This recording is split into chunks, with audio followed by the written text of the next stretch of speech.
Good evening students. मैं हूं doctor Charanjit Singh, senior lecture chemistry, government high secondary school Sanoi sir. बच्चों, आज हम नया टॉपिक शुरू कर रहे हैं, पॉलीमर्स। पॉलीमर जो है, इसका बहुत ज़्यादा इंडस्ट्रीज में एप्लीकेशंस हैं और बहुत ही इंपॉर्टेंट टॉपिक है। ऐसे पढ़ने में छोटा सा टॉपिक है ऑर्गेनिक केमिस्ट्री का 12th का, लेकिन इसकी इंपॉर्टेंस बहुत ही ज़्यादा है और इसमें से मैक्सिमम क्वेश्चन आते हैं। बोर्ड में तो आते ही आते हैं, लेकिन जेई मेन और नीट में काफ़ी सारे क्वेश्चन आते हैं। इसलिए इस टॉपिक को थोड़ा ध्यान से करिए। पॉलीमर्स, आपको पता है पॉलीमर से हमारा कपड़ा बनता है, पॉलीमर से डीएनए आरएनए आपने पढ़े, पॉलीमर से प्रोटीन्स बनती हैं। तो पॉलीमर्स एक बहुत बड़ी इंडस्ट्री है हमारी पॉलीमर्स की। तो वर्ल्ड में, ऑल ओवर वर्ल्ड पॉलीमर्स का बहुत बड़ा यूज़ है। जब कोई बच्चा इंजीनियरिंग करने जाता है तो वहाँ भी पॉलीमर्स का सेम टॉपिक जो मैं पढ़ा रहा हूँ, शुरू कर रहा हूँ, वहाँ फिर पढ़ोगे आप। जो बच्चे इंजीनियरिंग करेंगे कॉलेज में तो आप पढ़ोगे, इसलिए यहाँ से पढ़िए इसको। पहले पॉलीमर्स बच्चों होते क्या हैं? छोटे छोटे मोनोमर्स इकट्ठे होते हैं, तो लंबा चेन जो बनता है that is called polymers. Long chain of monomers is called polymers. और पूरी कार्रवाई को पॉलीमराइजेशन बोलते हैं। हम एक इम्पॉर्टेंट पॉलीमर यूज़ कर रहे हैं, क्लासिफिकेशन वगैरह तो हम इसके पढ़ेंगे ही। पॉलीमर्स में एक पॉलीमर जो आज हम यूज़ कर रहे हैं वो है कंडेंसेशन पॉलीमर्स।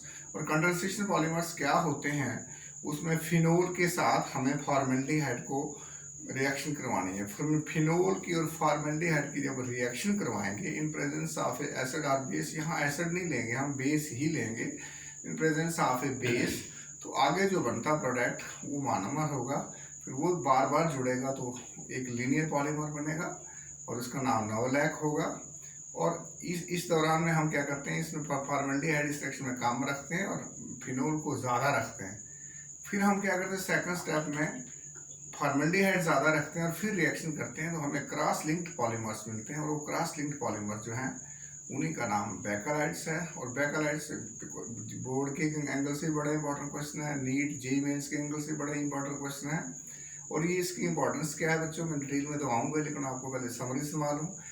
कॉम्प बनते हैं, काम के बनते हैं, बिजली का जितना भी सामान, इलेक्ट्रिकल अप्लाइंसेस सारे इससे बनते हैं, सारी ऑल इलेक्ट्रिकल अप्लाइंसेस, काम, इलेक्ट्रिकल स्विचेस।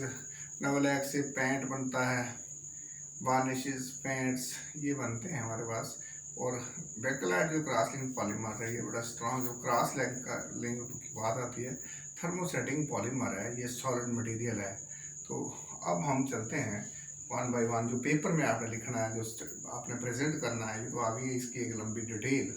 तो अब देखिए, सबसे पहले ये इसका नाम है फिनोल फॉर्मेल्डिहाइड रेजन्स, और जिसको हम शॉर्टकट में बेकलाइट भी बोलते हैं। फिनोल और फॉर्मेल्डिहाइड से मिलकर बनता है, तो इसलिए फिनोल फॉर्मेल्डिहाइड रेजन है। अब देखिए बच्चों, यहाँ ये फिनोल का सक्रिय बेंजीन की रिंग बनाई है, ऊपर मैंने OH रखो, बाकी H मैंने सारे छुपा के रखे हैं रिंग के कोने पर, एक को बाहर निकाला क्योंकि ये यहाँ से जाना चाह रहा है। तो यहाँ ये मैंने फार्मूला HCHO, ये फॉर्मेल्डिहाइड का फार्मूला है। ऑक्सीजन की इलेक्ट्रॉन ज़्यादा होती है, पाई इलेक्ट्रॉन ऑक्सीजन की तरफ शिफ्ट हो जाता है, तो यहाँ से H निकलकर इसके साथ जुड़ जाता है। बेस हमने मैंने पहले कहा था, हम यहाँ बेस कैटलिस्ट रखेंगे क्योंकि एसिड और बेस दोनों की प्रेजेंस में रिएक्शन होती है, तो हम यहाँ बेस ही ले रहे हैं। यहाँ पर बेसिक कैटलिस्ट दे रहे हैं, इसको मैं लिख रहा हूँ OH नेगेटिव। तो OH नेगेटिव बोलो कि यहाँ कैटलिस्ट है, बेसिक कैटलिस्ट है, ये OH नेगेटिव कैटलिस्ट है, इस कैटलिस्ट। तो ये जब यहाँ से ये H इसको जुड़ जाएगा, OH ये सिंगल बॉन्ड हो जाएगी, तो ये बन गया यहाँ पर CH2 फिनोल। ये फिनोल के साथ CH2, कुछ नहीं हो, यहाँ से अभी तक कुछ नहीं निकला हुआ है, सिर्फ यहाँ ये CH2 ऐसे ही है, इस O के साथ ये H जो है बेंजीन की रिंग से निकल गया। यहाँ देखिए गौर से देखिए, यहाँ थोड़ा ये H यहाँ से निकला हुआ बच्चों। तो हम इसमें फॉर्मेल्डिहाइड जो है लेस लेंगे, फिनोल की रेशियो ज़्यादा लेंगे, तो हाँ इससे दो प्रोडक्ट होंगे। ये आर्थो पोजिशन पर बनेगा, इसका नाम है ortho hydroxy methyl phenol. Ortho पे हाइड्रोक्सी मिथाइल फिनोल। और जब यहाँ पे बनता है बच्चों, देखो ये आर्थो है, ये मेटा है और ये पैरा पोजिशंस है। फिर अगर यहाँ से गिनो, फिर ये आर्थो है, ये मेटा है और ये पैरा है। तो अगर हम और फॉर्मेल्डिहाइड ज़्यादा लें तो ये आर्थो, मेटा, पैरा तीनों पोजिशन पर CH2OH आ जाएगा। तो आर्थो भी बनता है, पैरा भी बनता है। अब आप बोलो sir ji meta methyl, meta hydroxy methyl phenol क्यों नहीं बनता है? तो बच्चों वो अनस्टेबल कंपाउंड होता है, इसलिए वो कम बनता है, जो स्टेबल होता है वो ज़्यादा बनता है। इसलिए दो प्रोडक्ट हमारे पास बने, एक बना आर्थो हाइड्रोक्सी फिनोल और एक बना पैरा हाइड्रोक्सी फिनोल। ये जरा गौर से कि हमारे यही ये स्टेप फर्स्ट रिएक्शन का, 3 स्टेप में ये रिएक्शन होती है। बेकलाइट 3 स्टेप में बढ़ता है बच्चों।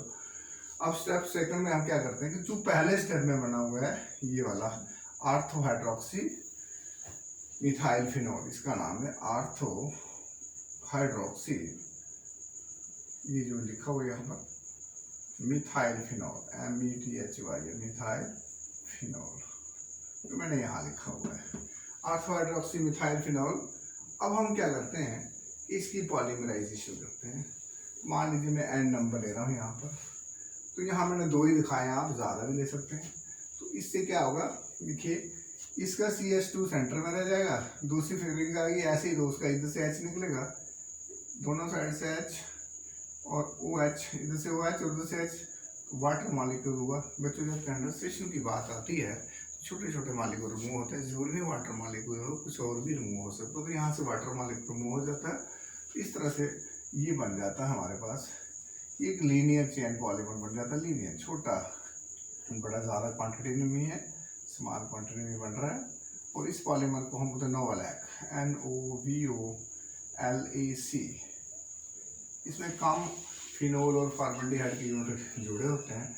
ये आप लोग ये नोवल क्या चीज़ है, ये लीनियर पॉलीमर है। काम क्या आएगा, ये लीनियर पॉलीमर है। ये बच्चों पेंट में आए काम आता है, हम घरों को पेंट करते हैं ना, पेंट में बच्चों ये नोवलैक जो है ये काम आता है हमारे पेंट में। बेकलाइट नहीं आता, बेकलाइट से पेंट नहीं करते हैं, पेंट हम इससे करते हैं बच्चों, नोवलैक से। ये स्टेप सेकंड था, जिनके पहले स्टेप में हमारे पास बना ortho and para hydroxy methyl phenol, दोनों बने मिथाइल फिनोल।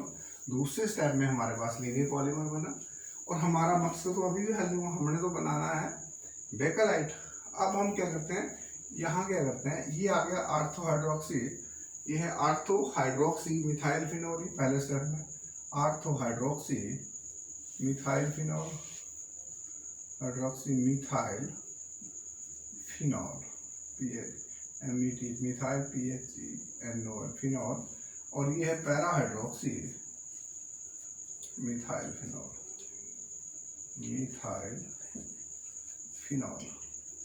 स्टूडेंट्स देखिए, ये दोनों ortho hydroxy and para hydroxy methyl phenol, ये आर्थो वाली पोजीशन है, दोनों आपस में रिएक्ट करते हैं, पॉलीमराइजेशन करेंगे in presence of excess of IPO का मतलब in presence of excess of formaldehyde. अब हमने फिर फॉर्मल्डिहाइड डालना बच्चों, हम इसमें मैकेनिज्म तो आपको नहीं बता रहे, मैकेनिज्म की जरूरत नहीं समझ रहा हूँ मैं यहाँ पर, आपको बोर्ड के लिए तैयार करिए, यहाँ से भी आपको पता चल जाएगा। तो ये जब इसकी हम पॉलीमराइजेशन कर रहे हैं, पॉलीमराइजेशन मतलब छोटे छोटे, हमें 3 तरह के, एक तो आपको कोई पूछे सर इसके मोनोमर बताइए क्या है, तो मोनोमर बच्चों जहाँ से स्टार्ट हुआ था, तो मोनोमर एक फिनोल है, ये फिनोल है, यानी कि बेकलाइट का भी नोवलैक का मोनोमर एक फिनोल है, और दूसरा फॉर्मल्डिहाइड है। फॉर्मल्डिहाइड ये है, ये इसके मोनोमर फॉर्मल्डिहाइड।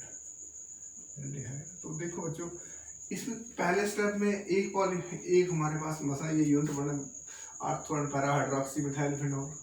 दूसरे स्टेप में हमारे पास लीनियर पॉलीमर बना। अब यही पॉलीमर आपस में जुड़ना शुरू हो जाएंगे।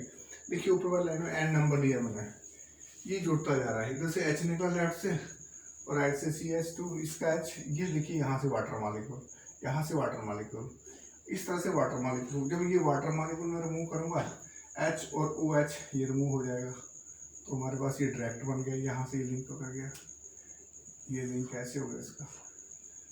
अब इसको आप ऐसे, क्योंकि 3 डायमेंशनल है, आप इसको ऐसे लिखो तो ज़्यादा अच्छा लगेगा। इस कॉर्नर का मतलब ही CH2 होता है ऊपर वाले का। और इसको देखिए H और OH यहाँ से वाटर में होगा, बेटर अब बचा CH2। अगर मैं CH2 को थोड़ा ऊपर लिखूँगा, CH2 लिखूँगा नहीं, ऐसे लिखूँगा ज़्यादा अच्छा लगेगा, क्योंकि ये जो बेकलाइट होता है बच्चों, it is a 3 dimensional structure, so it is hard होता है ये, इसलिए इसको क्रॉस लिंक पॉलीमर बोलते हैं। अब यहाँ कोने पर CH2 लिखो तब भी बात एक है, नहीं लिखो तब भी, क्योंकि कॉर्नर ये बैंड का मतलब यही होता है, बैंड का मतलब CH इसको 2 H होते हैं, इसका ये मतलब होता है। अब बच्चों देखिए, दूसरा हमने लिया पैरा हाइड्रोक्सी मिथाइल फिनोल, इसको उल्टा मैंने कर दिया, यहाँ पर ये OH ऊपर से नीचे कर दिया और इसको ऊपर साइड कर लिया, यहाँ से CH2 OH निकाला, यहाँ बचा CH2, इसको आप ऐसे लिखिए CH2, जुड़ गया यहाँ से। सेम केस यहाँ से भी मैंने इसको पैरा हाइड्रोक्सी मिथाइल फिनॉल को ऐसे लिए, ऊपर का H यहाँ से वाटर मूव हो गया, कंडेंसेशन हो रहा है हमारे पास। तो यहाँ से भी हमारी मतलब बॉन्ड जो बन रही है वो ऐसे ये बन रही है CS2। अगर पढ़ा नहीं जा रहा है तो मैं इसको ब्लैक कलर से लिख लेता हूँ। बीच में CS2 बन रहा है बच्चों, ध्यान करिए आप यहाँ पर, ये CS2 है, CS2 से लिंकिंग कर रहा है ये बन रहा है 3 डायमेंशनल में बन रहा है। यहाँ भी वही वाटर मॉलिक्यूल मैंने कहा ना कंडेंसेशन है, तो ये CS2 ऐसे आ जाएगा सेंटर में। ये क्रॉस लिंक्ड पॉलीमर्स बन गए। और यहाँ से मैं चेन को ऐसे खोल देता हूँ आगे, इधर से भी खोल देता हूँ इसको ऐसे। अब यहाँ देखिए यहाँ फॉर्मेल्डिहाइड आ गया, इधर भी फॉर्मेल्डिहाइड, मैंने कहा था एक्सेस ऑफ फॉर्मेल्डिहाइड लेना, तो इसका H और इसका OH निकालिए, यहाँ फिर वही CS2 बचा यहाँ पर भी। और इसको भी हम 3 डायमेंशन बनाने के लिए इसको बैंड बना लेते हैं यहाँ पर ऐसे 3 डायमेंशन में। ये CS2 इसका मतलब यहाँ से H, ये एक H ये और इधर से O और इधर से H, दोनों रिंगों से H और फॉर्मेल्डिहाइड का O निकालें, वाटर मूव हो गया, बचा CS2। CS2 को बच्चों हम ऐसे लिखते हैं, इसको भी ऐसे कर देते हैं, बन गया 3 डायमेंशन ये भी। अब यहाँ से भी अगर रिंग होती तो वहाँ भी H होता, हम इसको ऐसे करके इसको ऐसे कर देते हैं। ये बच्चों देखिए अब क्या बन गया हमारे पास, यानी कि यहाँ भी CS2 बनना हमारे पास ऐसे, ये ऐसे भी करिए, इसको हम ऐसे करते हैं एन टाइम। इधर से भी हम कर देते हैं इसको, यहाँ से करते हैं एन टाइम। तो यहाँ हमने जो para hydroxy methyl PHEL phenol लिखा था यहाँ पर, तो यहाँ excess of FOR formaldehyde MALDEHYD formaldehyde polymerisation. और इस तरह से हमारा बच्चों ये बन गया। ये जो पूरा स्ट्रक्चर बना, ये हमारा स्ट्रक्चर जो बना, ये बना बेकलाइट का स्ट्रक्चर।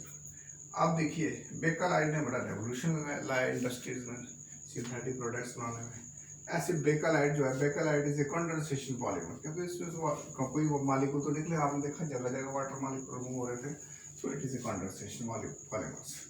अब इसमें 2 चीज़ें बनाई थी हमने, एक था ऑर्थो हाइड्रोक्सी मिथाइल फिनॉल और दूसरा था पैरा हाइड्रोक्सी मिथाइल। पर थर्ड स्टेप जो था हमने लिया वो ये थर्ड स्टेप हमारा, ये आपने याद रखना है। डायग्राम बड़ी सही बनाने की कोशिश करनी है, आप डायरेक्ट सीधा ये बना लो, ज़्यादा ये उल्टा सीधा करने की, अगर आपको समझ आ जाए डायरेक्ट ये बनाइए ना, जैसे मैंने समझाया। ये एन टाइम लिया मैंने, इनमें 2 ही जोड़े, काफ़ी भी आप जोड़ सकते हैं, लिंकपाल भी नोवलैक है। अब बच्चों हम आते हैं कि इसका नाम है फिनोल फॉर्मेल्डिहाइड बेकलाइट। अब पूछ जाता है कि इसकी यूजेस क्या होते हैं, पेपर में छोटी छोटी बातें पूछते हैं कि यूजेस ऑफ बेकलाइट्स क्या है। आपको मुझे वेद के साफ सुनाई दे रहा होगा, दिखाई भी दे रहा होगा। तो सबसे पहले बच्चों, it is obtained by the reaction of phenol formaldehyde in presence of acidic और बेसिक कैटलिस्ट। ये तो हमने लिख दिया कि एसिडिक बेसिक एसिडिक और बेसिक कैटलिस्ट में फिनोल और फॉर्मेल्डिहाइड की रिएक्शन करिए तो हमें ये मिलता है। अब आती है यूजेस की बात के बारे। जहाँ तक यूजेस का सवाल है, यूजेस क्या है इसके बच्चों? फॉर मेकिंग कॉम्स, कंघे बनाते हैं बाल सेट करने के लिए। फाउंटेन पेन बनाते हैं, फाउंटेन पेन होते हैं जो स्याही के पेन, पहले एक भरते थे पेन में, उससे लिखते थे, आजकल कहाँ बच्चे यूज़ कर रहे हैं। इलेक्ट्रिकल गुड्स, इलेक्ट्रिकल बिजली का जितना भी सामान है, इलेक्ट्रिकल गुड्स, इसमें बहुत बड़ा काफ़ी सारा सामान में ऑलमोस्ट इससे बनता है। Bakelites with low degree of polymerisation used as varnishes and lacquers. ये वार्निशेस और लेकर्स के तौर पर यूज़ होते हैं जिनमें कम से कम यूनिट हो। ये ज़्यादा, जैसे हमने कहा ना कि पॉलीमर के लिए कम से कम 1000 मोनोमर का होना जरूरी है और ज़्यादा 10 लाख। तो 10 लाख नहीं हो, 2-4 हज़ार ही हो, तब भी उससे वार्निशेस लेकर बनते हैं।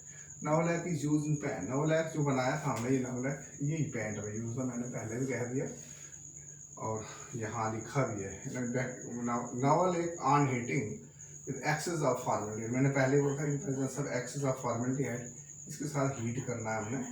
इसको मैं हीट के लिए मैं यहाँ ट्रायंगल जैसे डाल देता हूँ, हीट का निशान है ये, एक्सेस में हीट करना है। Excess of formaldehyde undergo cross linkage to form bakelite. Cross linkage बनती है, ये क्रॉस बने हुए, तो दिस इज कॉल्ड बेकलाइट।